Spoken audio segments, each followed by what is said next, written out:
مرحبا بكم يا أصدقاء. في عالم المشاهير كل شيء يقاس بالأرقام. كلما زادت الأرقام زادت الشهرة والمال والتأثير. لكن ماذا لو أصبحت هذه الأرقام هي نفسها الدليل على فشل مدون؟ اليوم سنكشف لكم بالأرقام الدقيقة كيف أطاحت حملة إلغاء المتابعة بإمبراطورية أشهر نجوم السوشيال ميديا، وخاصة من يطلق عليهم شلة دبي. الأرقام التي سنعرضها اليوم صادمة، وتكشف حجم الغضب الجماهيري الذي تحول من مجرد كلام إلى فعل. بين الانهيار والثبات سار الورع وغيث مروان، حتى الزوجين اللذين طالما كانا يتمتعان بمحبة جماهيرية كبيرة لم يسلما من تأثير الحملة. سار الورع إنستغرام انخفض من 8.3 مليون إلى 8 ملايين بخسارة بلغت 300 ألف متابع.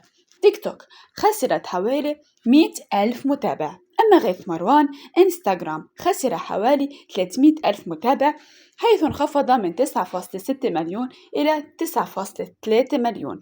تيك توك خسر 100 ألف متابع.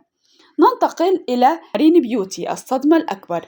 نارين بيوتي التي تعتبر ملكة اليوتيوب في العالم العربي لم تكن بمنأى عن هذه الحملة.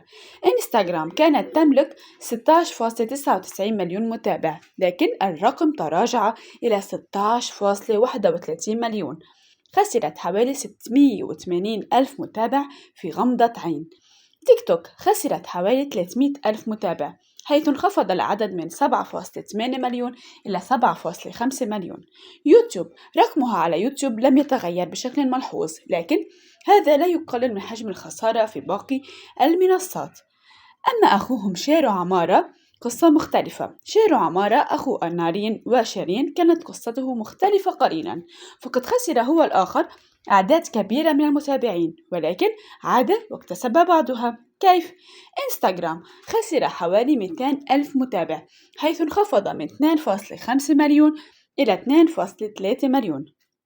تيك توك في بداية الحملة خسر حوالي 4400 متابع، ولكن عاد واكتسب 12 ألف متابع لاحقا. هذا التقلب الغريب يثير تساؤلات حول ما حدث بعد ذلك، ففي السابق كان يكتسب حوالي 100 متابع فقط يوميا. أما عن شيرين بيوتي فهي الخسارة الكبرى. لنبدأ مع شيرين بيوتي التي كانت تعتبر من أبرز المؤثرات، لم تستطع أرقامها الضخمة حمايتها من الغضب الجماهيري. إنستغرام انخفض عدد متابعيها من 12.9 مليون إلى 12.1 مليون، خسارة بلغت حوالي 700 إلى 800 ألف متابع. تيك توك خسرت حوالي 300 ألف متابع، حيث تراجع العدد من 5.2 مليون إلى 4.9 مليون. يوتيوب خسرت حوالي 60 ألف متابع، حيث تراجع الرقم من 8.57 مليون إلى 8.51 مليون. بأرقام بسيطة خسرت شيرين ما يقرب من مليون متابع على منصاتها الرئيسية.